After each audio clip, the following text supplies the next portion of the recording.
Have you ever wondered what would happen if you built an object made entirely of neutrons, those tiny neutral particles tucked inside atomic nuclei? For example, could you build a neutron tennis ball, a neutron football, or a mountain made of nothing but neutrons? And could you keep going making ever larger objects, or is there a limit?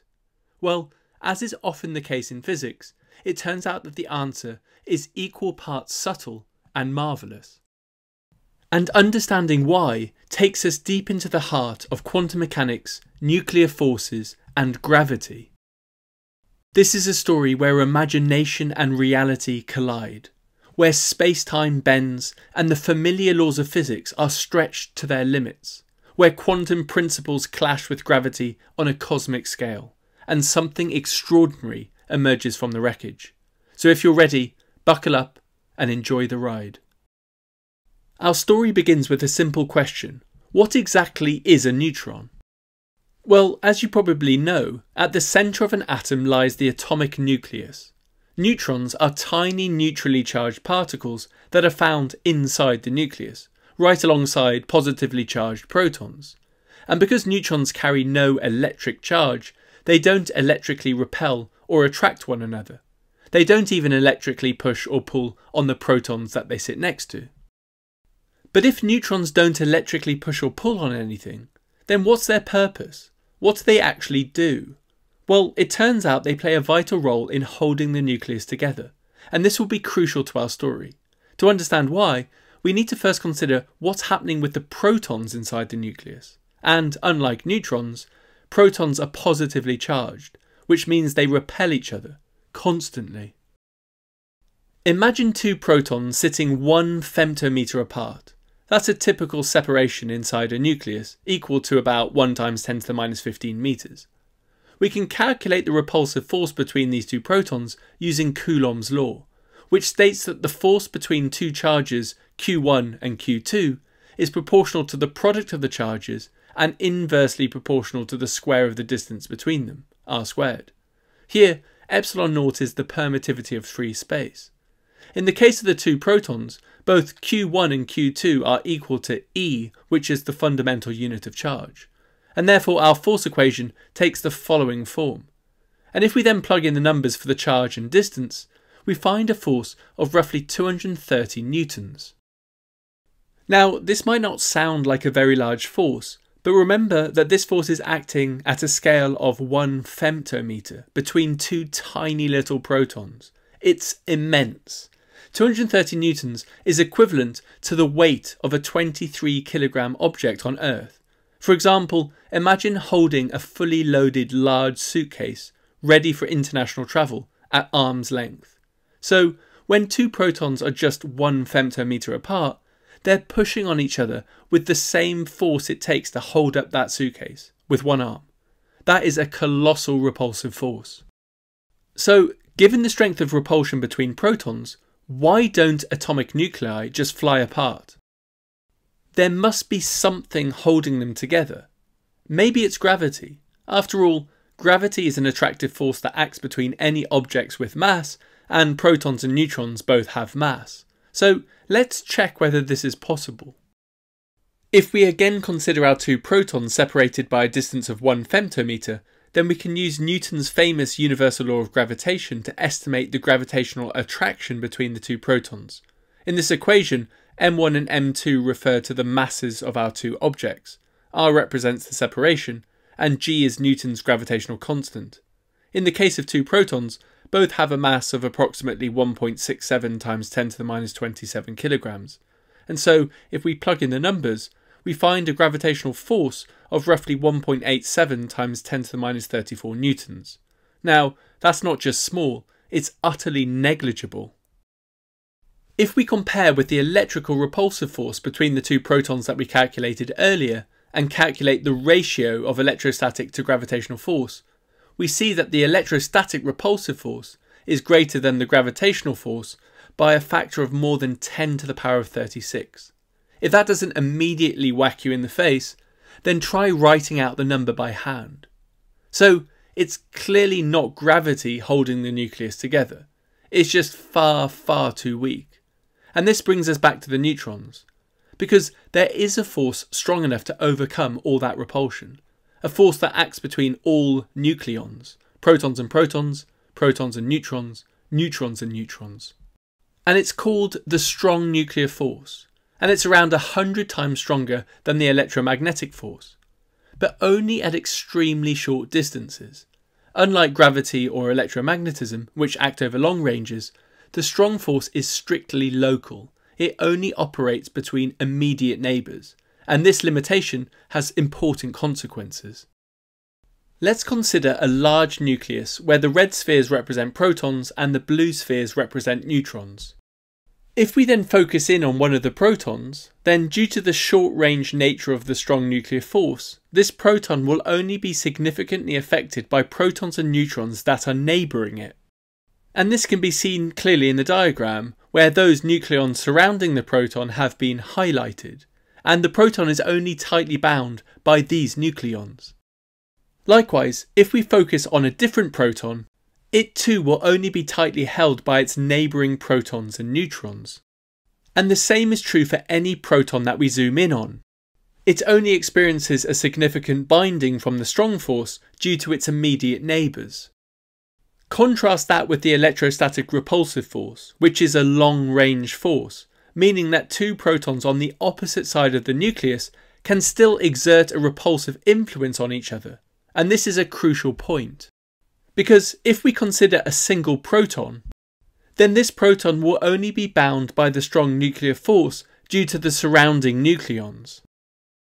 Whereas that same proton will experience a repulsive force from all the other protons within the nucleus, and that repulsive force scales with the number of protons, while the binding from the strong nuclear force stays limited, or even diminishes due to geometric crowding. Eventually, the repulsion becomes too strong and the nucleus tips into instability. That's why large elements like uranium are radioactive. They're right on the edge of falling apart. And this is where neutrons play a remarkable role. Because neutrons are electrically neutral, they don't contribute to the repulsion at all, no matter how many you add. But they do contribute to the strong nuclear force. They help glue the nucleus together without increasing the internal stress. In that sense, neutrons are incredibly efficient. They add to the binding energy without adding to the electrostatic cost. As nuclei grow larger, more and more neutrons are needed to counterbalance the growing proton repulsion. Without them, the nuclei would simply tear itself apart. Neutrons, quietly and invisibly, are what make large atoms possible.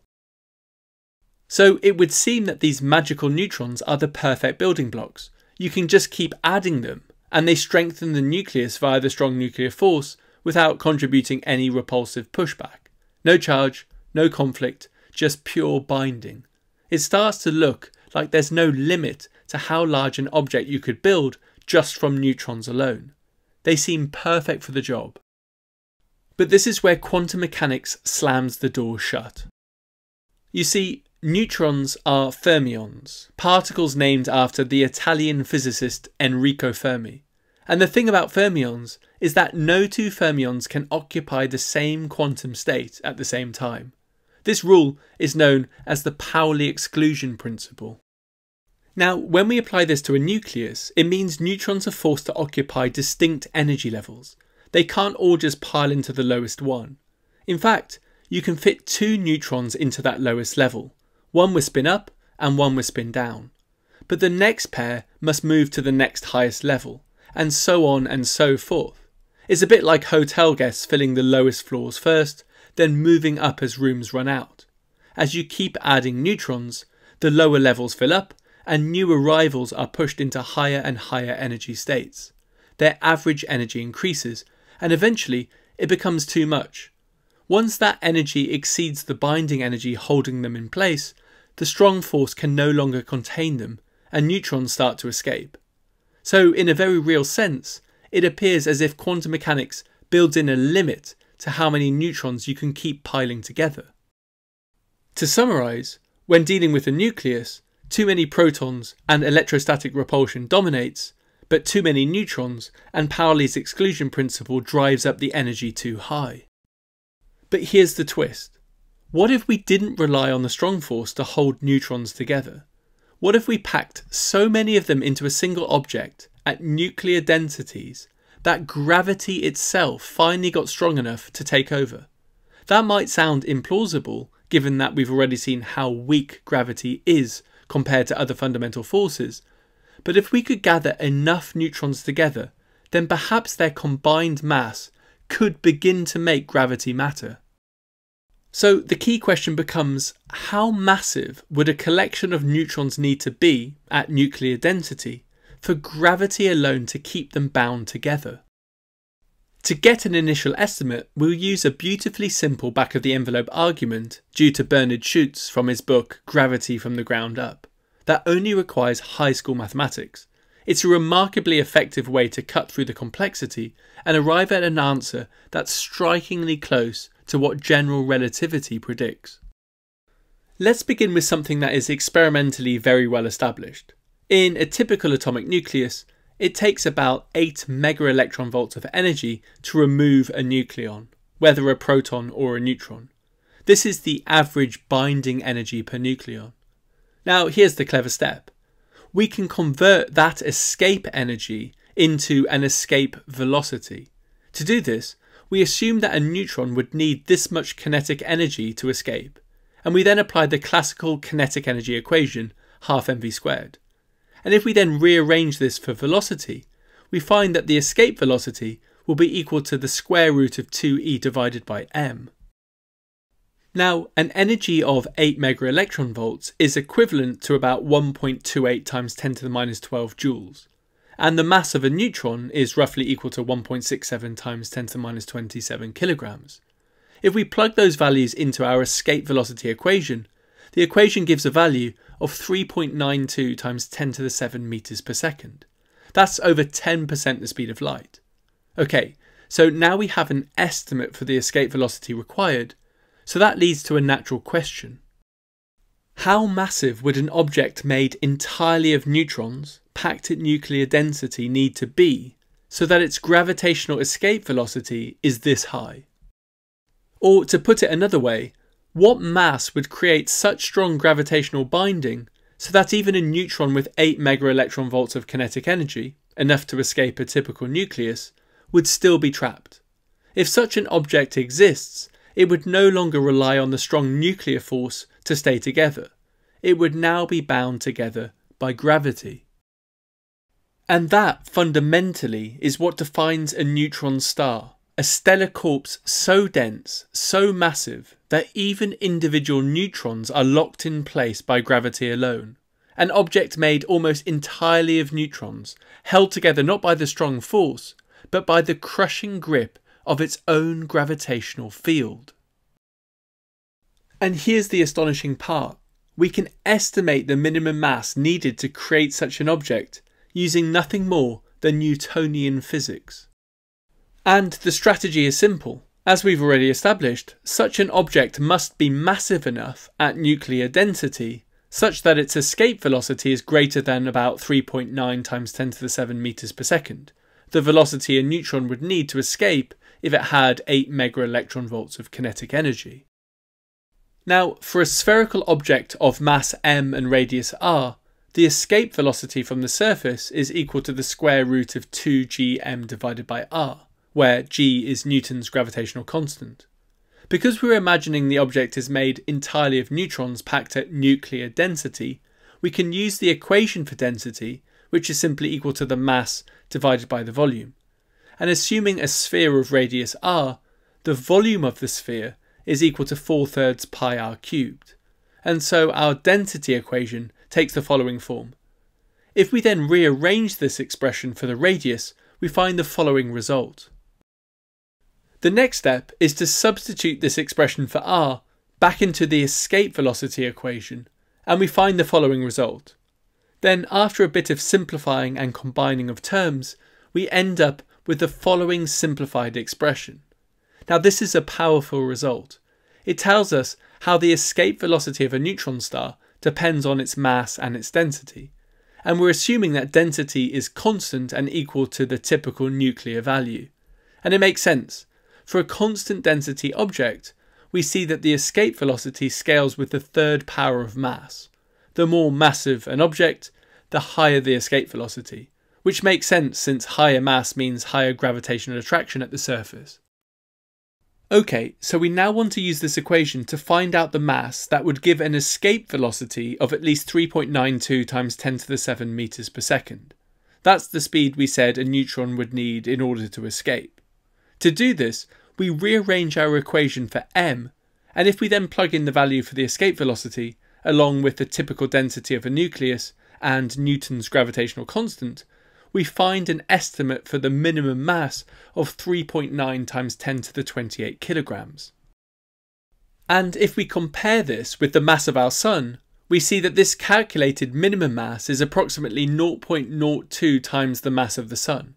And this gives us a first estimate for the minimum mass of a neutron star, the mass needed so that gravity can prevent even the highest energy surface neutrons from escaping. If it's any lighter, neutrons with 8 megaelectronvolts of kinetic energy could escape the gravitational pull. But notice what this estimate is based on. It asks whether a single neutron at the very edge has enough energy to escape. In that sense, it's a surface-based criterion, a local condition. It tells us the mass required to keep just the outermost particles gravitationally bound. That's useful and surprisingly effective, but it doesn't tell the full story. A neutron star isn't held together just by clinging to its surface. It's stable because every neutron throughout the entire star is bound by the collective pull of gravity. So, to refine our estimate, we need to ask a deeper, more global question. How much gravitational energy is binding the entire object together? This leads us to a second Newtonian approach, still a back-of-the-envelope estimate, but now one that considers the total gravitational binding energy. If that energy exceeds the total binding energy the strong force would provide for the same mass of neutrons, then gravity has truly taken over the job.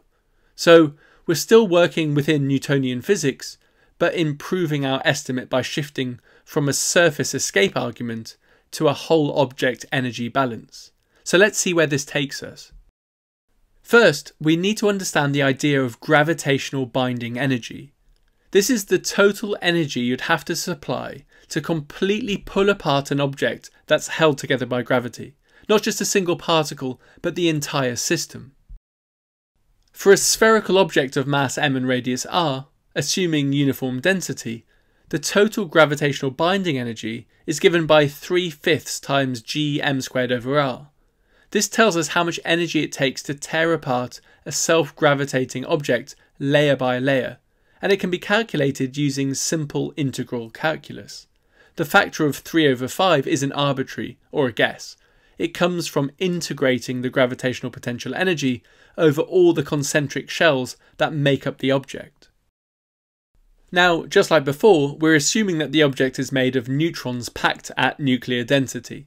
So we can relate the mass and radius via the density equation, and if we write this in terms of the radius of the sphere and then rearrange, we find the same expression that we derived earlier. Next, we can substitute this expression for r back into our equation for the gravitational binding energy, and when we do that and simplify a bit, we find the following beautiful equation. This gives us the total energy from gravity that holds the object together, assuming constant density. Now let's compare this to the total nuclear binding energy of the same amount of matter. We know that in a typical atomic nucleus, each nucleon, proton or neutron, is bound by around 8 megaelectronvolts. That's the energy you'd need to pull a nucleon out of the nucleus. So given that we're assuming our object is made entirely of neutrons, to estimate the total binding energy, we simply need to multiply the average binding energy by the total number of neutrons. So how many neutrons do we have? Well, if we assume our object has mass m and is made entirely of neutrons, and if the mass of a single neutron is labelled m subscript n, then the number of neutrons will be given by the following equation. And if we label the binding energy per neutron as E subscript bind, then the total nuclear binding energy can be estimated as the number of neutrons multiplied by the binding energy per neutron. and if we sub in our expression for n, we find the following relation. The next step is to set the gravitational binding energy that we calculated earlier equal to the nuclear binding energy, and if we do that, we find the following result.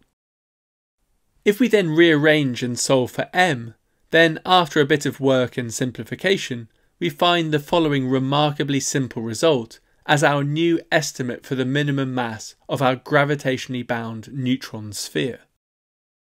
And if we then plug in the numbers, we find an estimated minimum mass value of 8.5 times 10 to the 28 kilograms.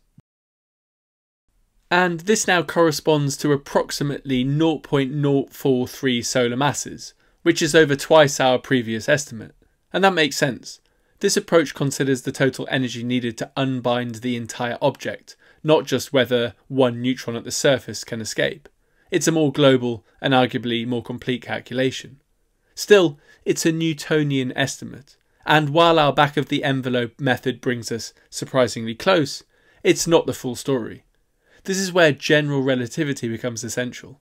Inside a neutron star, gravity is so intense that even pressure contributes to the gravitational field. Space-time itself curves inward, amplifying gravity's pull. These effects are captured by the Tolman-Oppenheimer-Volkoff equations, which describe the relativistic version of hydrostatic balance. At their core, they express how pressure, mass and density change with radius inside a spherically symmetric star. These coupled differential equations encode the curved geometry of spacetime and the role of pressure as a source of gravity.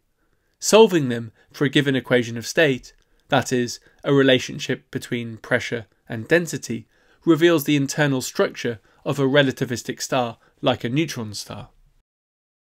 And theoretical physicists have shown that by solving these equations, we find that the true minimum mass for a stable neutron star is closer to about 0.1 solar masses, slightly higher than our estimate, but still remarkably close given the simplicity of our assumptions and our total neglect of relativistic effects.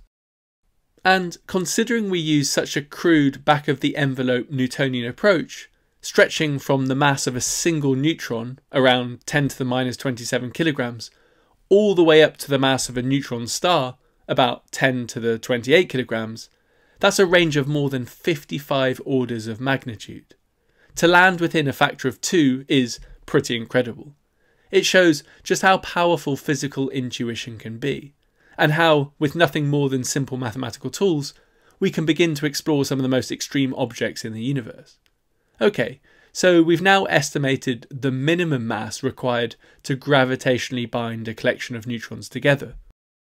But what about the other end of the scale?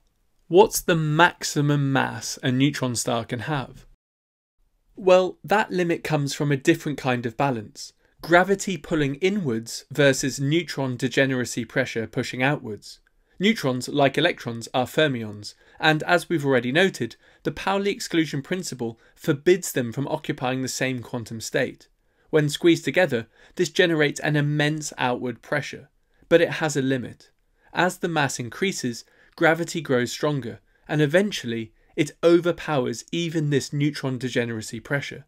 At this point, no stable configuration is possible.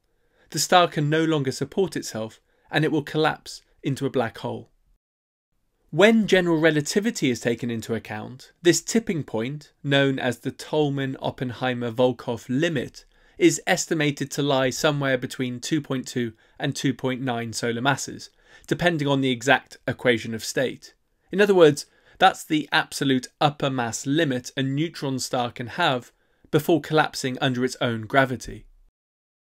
But what do we see in reality? After all, neutron stars aren't just theoretical constructs, they're actually out there, and we've observed plenty of them. It turns out that the majority have masses between about 1.2 and 2.1 solar masses, with the average clustering around 1.4 solar masses. That's largely a consequence of how they form, something we'll explore in a moment. But for now, let's focus on this typical 1.4 solar mass neutron star. What would such a neutron star, with an average mass of 1.4 solar masses, actually look like? Well, if we assume it's made of neutrons packed at constant density, somewhere between 2 and 3 times 10 to the 17 kilograms per cubic meter, then we can estimate its radius using the equation we derived earlier. For a typical neutron star with a mass around 1.4 times that of the Sun, this gives a radius in the range of about 13 to 15 kilometers. In reality, neutron stars aren't constant density spheres. Their cores are far denser than their outer layers, and when we account for that using full general relativistic models, the predicted radius comes down slightly to between 11 and 13 kilometers. Even so, our simple estimate gets surprisingly close. An entire star, more massive than the Sun, squeezed into a sphere no wider than a city. That's truly mind-blowing. To emphasize this point, that's comparable to the width of Manhattan in New York, an object more massive than 450,000 Earths crushed into a space no wider than Manhattan. But to truly grasp how small this is, you have to zoom out. Manhattan is just a dot on the map of the US. The US is just a patch on the surface of the Earth, and the Earth is a speck compared to the Sun. Yet this tiny neutron star, no wider than a city, outweighs the entire Sun. And just a teaspoon of this matter would have a mass of about 1.4 trillion kilograms. And assuming a typical radius of around 13 kilometers, the escape velocity from the surface would be roughly 1.67 times 10 to the 8 meters per second, more than half the speed of light. A satellite orbiting just above the surface would travel at around 1.18 times 10 to the 8 meters per second, completing a full orbit in just 0.71 milliseconds. And these numbers have consequences. They set physical limits on how fast the star can spin, for example, because if it rotates any faster, then material at the equator would be flung off into space. So, in theory, a neutron star could spin up to around 1,000 times per second without flying apart. And indeed, we've observed such objects. They're called pulsars, neutron stars spinning hundreds of times per second, sweeping beams of high-energy radiation across the cosmos like cosmic lighthouses. Their signals reach us with astonishing precision, ticking away like celestial clocks that we can detect right here on Earth. And everything we've described, the mass limits, the size, the escape velocity, the spin rate, all emerges from the remarkable interplay between quantum mechanics, nuclear physics, and general relativity. And here's the real twist. Neutron stars don't form by gradually piling up neutrons. Rather, they are born in the catastrophic deaths of massive stars in cosmic supernova explosions. You see, at the end of their lives, stars that are more massive than about 8 solar masses exhaust their nuclear fuel and develop inert iron cores. And if the mass of the collapsing core exceeds the Chandrasekhar limit, which is about 1.4 solar masses, then electron degeneracy pressure is no longer sufficient to support it. Electrons are forced into protons, creating neutrons and releasing a flood of neutrinos. This sudden stiffening halts the collapse briefly due to neutron degeneracy pressure, forming a proto-neutron star. That brief resistance is critical. It triggers a bounce in the inner core and launches a shockwave outwards. Although this shockwave stalls, the vast number of escaping neutrinos deposit energy into the outer layers, reviving the shock and leading to a core collapse supernova. This explosion is what disperses elements like carbon, oxygen and iron into the galaxy, the ingredients of planets and life. But this only happens because the equations of state allows neutron stars to exist with masses greater than the Chandrasekhar limit. If the maximum mass of a neutron star were lower, then collapsing cores above 1.4 solar masses would continue directly into black holes. There would be no neutron star to create the bounce, no explosion, and no scattering of heavy elements. In short, there would be no neutron stars, no core collapse supernova. And no supernova means no dispersal of heavy elements. And no dispersal means no planets, no chemistry, and ultimately no life. Neutron stars are more than just exotic remnants of stellar collapse.